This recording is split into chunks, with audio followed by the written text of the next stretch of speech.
Гадаад валютын улсын нөөц 2026 оны 3 дугаар сард 7.2 тэрбум Америк доллар төрж өмнөх сараас 380 сая Америк доллараар өсөж түүхэн дээд түвшинд хүрлээ.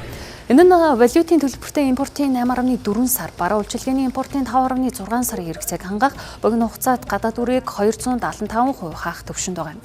За нөөц өсгөд гадаад валютын ор хурсгал нэмэгдсэн нь гол нь нөлөөлсөн юм. За экспортын орлого өмнөх оны мөн үеэс 317 сая Америк доллараар өсөж, импортын төлбөр 43 сая Америк доллараар буурснаар төлбөрийн тэнцэл сайжрлаа.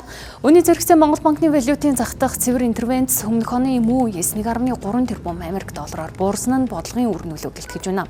Засгийн газрын гадаад дүрийн ойрын дарамт бага хിവэр байна гэж Монгол банкнаас мэдэгдлээ. Монгол улс Орос улбаны улсаас газрын тосны бүтээгдэхүүний 97%-ийг импортлдог тус улсын гол үйлдвэрлэгч нийлүүлэгч Роснефть компанид байгуулсан гэрээний үндсэн дээр АЕ-92 шатхууны хил үнийг 705 Америк доллараар тогтворжуулаад байна. АЕ-92 автобензиний үнд өөрчлөлт ороогүй бол АЕ-95 автобензин болон дизель түвшний үнд өөрчлөлт орсон.